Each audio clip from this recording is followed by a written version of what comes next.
What's up, guys? It's your boy Cam. I am here with NXT Starrcade. It is that time of the year where the best of the best face each other at the end of the year and also paying homage to one of the greatest wrestling companies of all time in WCW. Last year's NXT Starrcade, it's just amazing to see the amazing growth that we've had. Karrion Kross was NXT champion at the time. Chad Gable just debuted. He beat Adam Cole. Then you see Adam Cole arguing with Roderick Strong. You saw how that ended up with the whole Finn Balor joining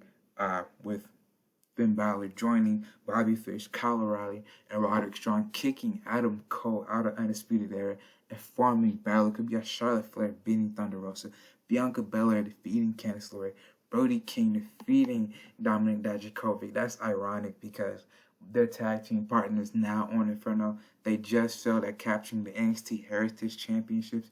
You had Eva Lise, who's no longer with the company, defeating Mia Yim. They eventually became partners. You had Allison Kay defeating Rhea Ripley, who is the NXT Women's Champion, by the way. You had FTR, their first NXT takeover, coming back, returning to NXT, defeating the Battle of the Mans. That's the Guitar Heroes. You had Braun Strowman defeating Cameron Grimes. Ricky Starks beating Tyler Breeze. You had Bandito defeating Kushida and Swerve. It's just amazing to see that all three men are doing amazing. Both Bandito, Kushida, and Swerve have all elevated since the previous year, and that just shows that not only the company has grown, but my booking has gotten better. I'm not saying it's great or it's all-time classic, but I'm just happy that my booking is getting better, and this show can be better. You just see the car right now. We signed a lot of people over the past year, and the roster has gotten a lot robust. People have gotten more over. We've been building some homegrown stars. We've been getting people from outside of other companies, making them bigger names. But this show can get over a 65, which I think it can. In its sleep, in its worst, it can get over a 65. I'm just happy to see the amazing growth we've had. But let's get into the show. Enough boring you with trivia. Let's get to it. We're kicking off the show with Daniel Bryan making his entrance for his first ever NXT takeover.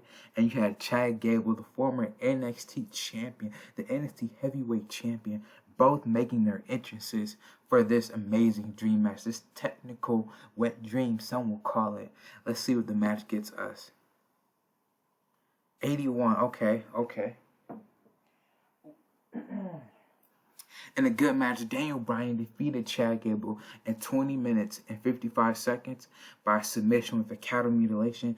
Daniel Bryan 82, Chad Gable 77. Really good match. I'm not gonna lie, I tested this in like a what's it called? In the offshoot save where I just put random pairings together. See, they had a blue rated match, but I'm pretty sure they'd gain more popularity with me just doing a whole bunch of other stuff. But 81 is really good. You had Daniel Bryan with the 82, Chad Gable with the 77. I think it was really good. I think it could have been really good match. Really good. Okay, the segment had low heat. Maybe if it had better heat, it would be even better. But 81 to kick off the show is amazing. But you have Daniel Bryan, the American Dragon. Daniel Bryan. I was going to call him Bryan Danielson.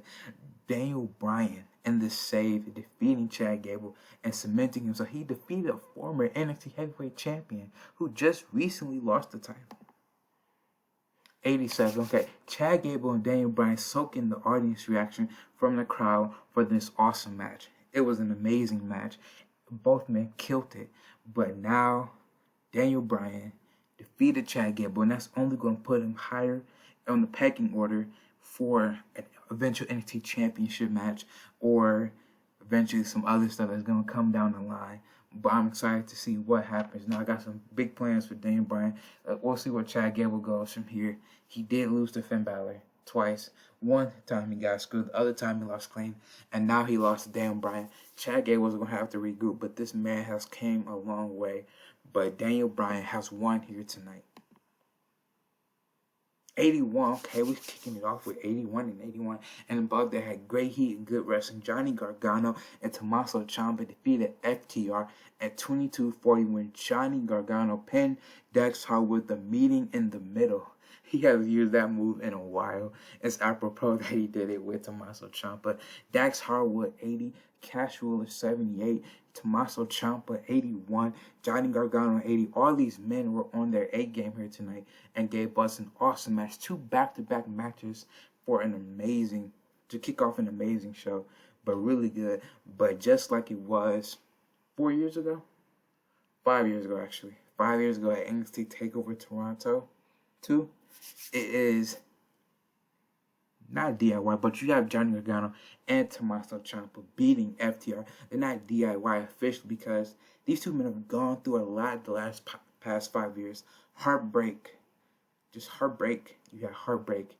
You had retribution. You had revenge. These two men tried to literally end each other's careers, but they went ahead, put their differences aside to face two guys that they have history with, two guys that they don't like in the FTR. And same thing like it was 5 years ago, Johnny Gargano and Tommaso Ciampa are the ones having their hands raised in victory. 78. Tommaso Ciampa and Johnny Gargano beat FTR. Won't call it another classic, but in an awesome match. Johnny and Tommaso Ciampa nod and go their separate ways. No celebrating here together because these two men, they don't trust or like each other at the moment. I don't know if they will ever trust each other fully again after what they've been through, but they nod and they go their separate ways after beating FTR. What does Johnny Gargano and Tommaso Ciampa do after tonight? We'll see. 74, that was really good. Dakota Kai and Allison Kay. Dakota Kai defeated Allison Kay at 13:55 by pinfall of the top rope splash. Dakota Kai makes defense number 1 of the NXT Intercontinental Championship. Dakota Kai 71, but who really shone in this match, because I knew what Dakota brought to the table, but Allison Kay with the 66, really good 74 rated match. Better than I thought it would be. Allison Kay, she gave it her all, but Dakota Kai, the captain of Team Kick, makes her first defense of the NXT Intercontinental title. 52, okay, in a decent match, Mia Yim, Naomi, and Deonna Purrazzo defeated Wildside in 11:46, and Mia Yim submitted Candice LeRae with a guillotine choke after bad communication with Jamie Hayter. Jamie Hayter 51, Camille 60, Candice LeRae 66, Deonna Purrazzo 60, Naomi 53, and Mia Yim 58. Candice LeRae was off her game. Color commentary was really good, but I like this note. Mia Yim has a strong connection with the young female demographic who really liked her winning. And if you watch the first video, I talked about how Mia Yim and Candice LeRae have history going back to last year when Johnny Gargano and Keith Lee were when they were facing for the NXT Championship. Those two had a little offshoot feud. They had their own little side feud that was going on, and Candice LeRae was the one that beat Mia Yim, and we ran it back almost 18 months later. It feels like it's been a year. It's been a year and 6 months. 18 months later, Mia Yim finally defeated Candice LeRae. She finally could get that monkey off her back, and we will see what happens with Mia Yim. But this can only mean big things for Mia Yim, Naomi, and Deonna Purrazzo. But what's going to happen with Wildside and this miscommunication? I might have an idea for that. 78. Tyler Breeze is in the ring and the lights go completely dark. Yuri Katsumatsu arises from the smoke with his mask. Yuri Katsumatsu said Tyler Breeze was going to see his bad side. And he did in a decent match, really good. Yuri Katsumatsu defeated Tyler Breeze in 13:04 by pinfall of the 5-star clutch. Tyler Breeze 69, Yuri Katsumatsu 72, but 75 rated match. It's pretty good for both men and where they are. Nice rebound for Yuri Katsumatsu. He lost to Ace Austin. No, I'm trying to figure out what happened. It's been a little bit. Yeah, he did lose. Yeah, he lost to Ace Austin. Yep. He did lose to Ace Austin. I'm trying to figure out what he... Yep, no, he beat... No, he reinvented himself. He lost to Ace Austin. He teamed up with Dragon Lee to face Brody King and Chris Dijak. Those two, both men, reinvented themselves. And Yuri Katsumatsu just continued getting wins and beating Tyler Breeze. 64, okay. was hoping for a little bit better. But in a decent match, Damian Priest defeated Chris Bay in 11:55 by pinfall off the South of Heaven. Damian Priest 72, Chris Bay 59. It's a really good match to showcase Chris Bay. I knew going in he wasn't going to win. Damian Priest needs to continue getting wins. He beat Goldberg. He squashed the man. And he's been getting a lot of popularity ever since. And I just got to keep the train rolling with Damian Priest, give that man some more momentum. But even in the loss, I want y'all to know that even if a person loses on pay-per-view, it's not like WWE where a person's completely bare. It's all about how a person loses. If it's a really competitive match, the person won't look bad. It's like a boxing match. If you have an up-and-coming challenger facing a proven champion, the champion beats the challenger, and the slugfest of 12 rounds, the challenger looks better just as much as the champion does. And Chris Bay loses here tonight, but he puts himself in a national spotlight against a proven commodity in Damian Priest. 64, pretty good. Oh, did I click next? Okay.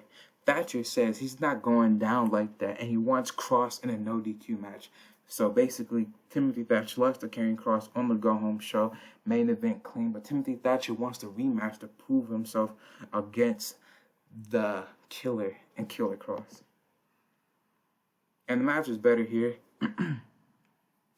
They had a 66 on the show, on the Go Home show, but now they got a 72. And about to have good wrestling and decent reaction from the crowd. Killer Kross defeated Timothy Thatcher at 10:21 by submission with the cross jacket. Killer Kross 79, Timothy Thatcher 68. Not enough selling shown. Killer Kross was really off his game. Yep, okay. The only reason I really booked this match, it was over at the Go Home show, but I pre-booked this match. I forgot I pre-booked this match. It was a lot of matches on the card, and I shuffled some to the Go Home shows and some some to the Go Home shows. But I completely forgot to delete this match. So, and I didn't want to get any penalties, so I just redid this match, rematched it, but with a stipulation. But Killer Kross still wins and beats Timothy Thatcher. 80. Paige makes her in-ring return in almost 4 years, and she's here with Toni Storm. These two women have common enemies in Charlotte Flair and Taya Valkyrie. Charlotte Flair has been a thorn in the side of Paige ever since Paige was made the enforcer of Trish Stratus after Charlotte Flair put her hands on Trish Stratus inadvertently or inadvertently. She did that, and she attacked Paige in the neck a couple weeks ago, and Paige is now back, and she wants some revenge, and she's finally about to be in the ring. 76, really good. In a decent match, Paige and Toni Storm defeated Charlotte Flair and Taya Valkyrie in 14:56 when Paige pinned Taya Valkyrie with a nightlight. But the interesting thing is, demons and ghosts of the past are hunting Charlotte Flair and Taya Valkyrie in the name of Ronda Rousey from Inferno? She distracted Charlotte during the match. They took Charlotte completely out of commission, and Paige hit Taya Valkyrie with the nightlight, Rampage DDT, whatever you want to call it, and pinned Taya Valkyrie. In terms of in-ring work, Charlotte was head and shoulders above everybody else. You'll get that note because that woman is the most popular person in the company that y'all know of so far. 76 rated segment. 76 rated match, pretty good. Taya Valkyrie 42, she's gonna gain some pop. Charlotte Flair 92, really good. Toni Storm 70 and Paige 69, really good. Just to see where Paige is right now, since she haven't had a match since she came out of retirement. So I coaxed her out of retirement, so this is good. Is Paige back in the ring full time? We don't know, but the important thing is Paige and Toni Storm will celebrate the win. But Ronda Rousey hopped the barricade and cost Charlotte Flair the match. Charlotte Flair is obviously angry. She thought she banished Ronda Rousey to Inferno. She thought she'll never see that face again. But guess what, guys? What did I tell you? The stories always come around. Did Ronda Rousey say? Remember in one of my promos for Ronda Rousey when she first came back? Ronda Rousey never forgets. Charlotte Flair was a real star in this segment, and she improvised masterfully with her interactions with the crowd. Pretty good. 86. 58. In a decent match, Kaylee Ray defeated Raquel Gonzalez in 10:40 by pinfall of the Gory Bomb. Cleanly, Kaylee Ray 61, Raquel Gonzalez 54. This whole story is with Kaylee Ray and Raquel Gonzalez. It's just been mind games from Kaylee Ray. She's over here saying that, oh, where's Dakota Kai at when you need her? Basically trying to tell Raquel Gonzalez that she's better, that she doesn't need Dakota Kai, and Dakota Kai is just using her, and that she's not a good friend. But Kaylee Ray is not a good quote-unquote friend either. She was never the friend of Raquel Gonzalez. She saw Raquel Gonzalez get attacked, and she didn't do anything about it. So what is Kaylee Ray really trying to do? We know that Kaylee Ray is the golden ticket holder for the women. Is she trying to break them up so she can get an easy shot at Dakota Kai instead of trying to go through Raquel Gonzalez? She beat Raquel Gonzalez, but that's different when you have both of them together. So she's maybe trying to do Conquer and Divide. I don't know. But 58 rated match is pretty good. It's going to be matches from here on out. And a good match, Matt Riddle defeated Roderick Strong in 16-24 by submission with the guillotine choke. Okay, Matt. Matt Riddle 79, Roderick Strong 78. 78 rated match. One of the better matches of the night. Really, really good. This card is just proven to be a banger after banger after banger after banger after banger. Matt Riddle 79, Roderick Strong 78, and Matt Riddle has completed his conquest so far of beating Balor Club. Balor Club banished Matt Riddle a year ago. They attacked him and left him laying, and he was never seen again. But he came back recently, hunting down Balor Club, person by person, beat Bobby Fish, and now he's beating Roderick Strong. 76, oh my gosh, it's just going good. We have Pulp Friction himself, Juice Robinson, defeating Matt Sydal in 14:58 by pinfall to Pulp Friction. Juice Robinson makes defense number two of the NXT Openweight title. I'm just trying to get this title more prestige and make it seem like a legitimate secondary title. Juice Robinson 73, Matt Sydal 70. I think this title is really doing Juice Robinson a world of good. He's not at the upper echelon yet, but these match ratings continue to improve, and it's finally having green rated matches. I think it's because the upscaling competition in Matt Sydal, and also just him getting more wins and more momentum. It's just helping him and his popularity. 73 from Juice, 70 from Matt Sydal, 76 rated match, pretty good. 76, we go from 76 to 76 in a decent match. MSK defeated Alexander Hammerstone and Ricky Starks, absolute Ricky Starks, in 15-22 when Desmond Xavier pinned Ricky Starks during the match. So just imagine, you already know, when two partners aren't communicating very well, can they coexist? But guess what?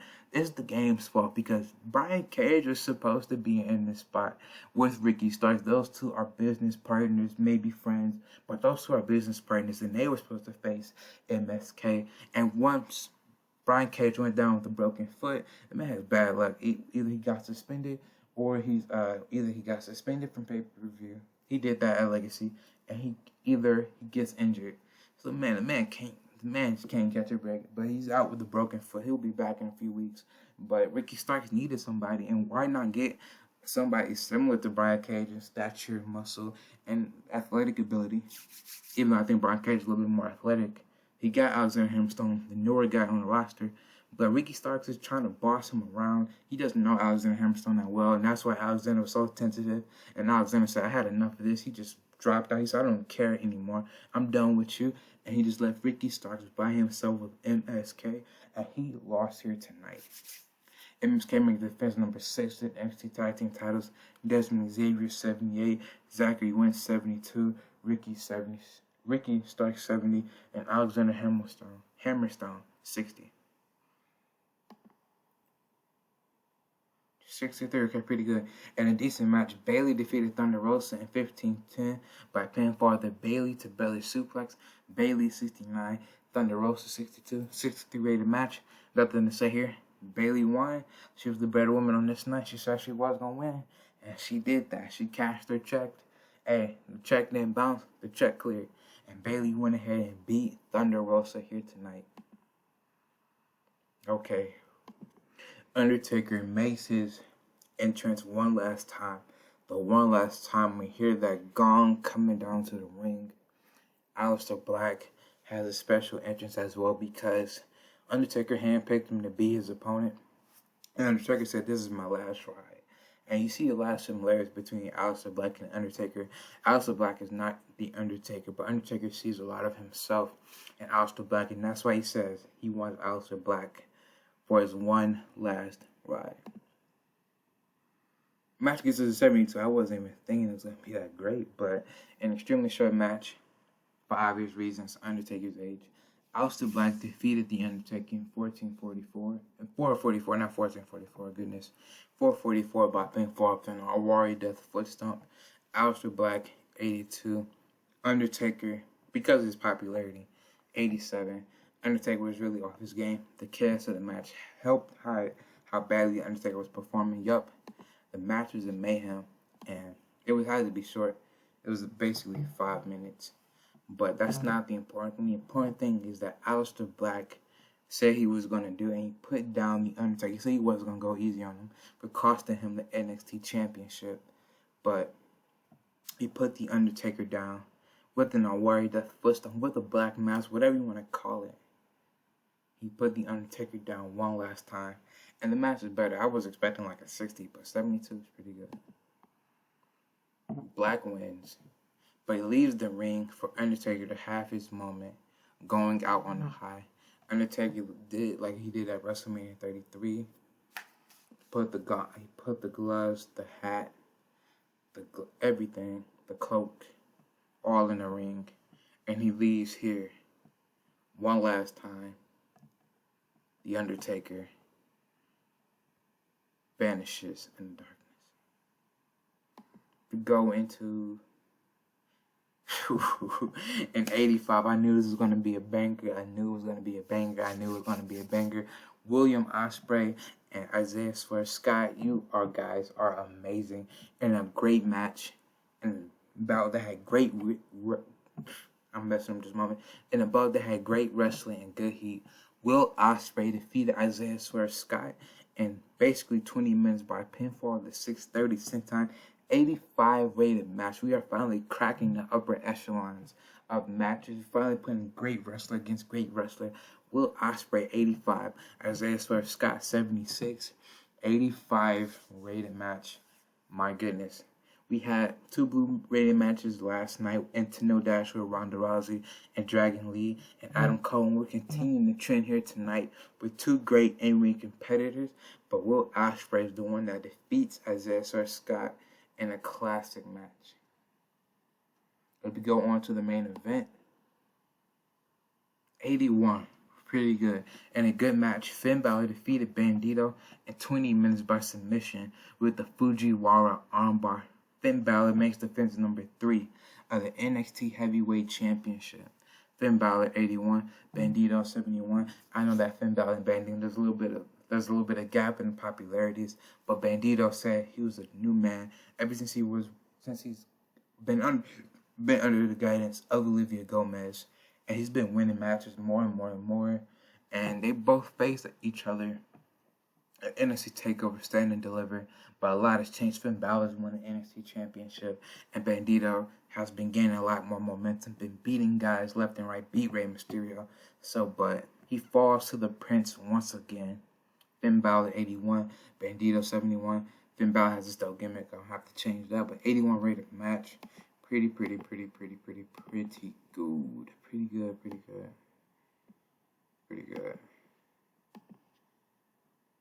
And we close off the show with the 85. Basically just saying that Finn Balor retains over Bandito to close the show, to bookend a great show. What do we get? Please be blue rated.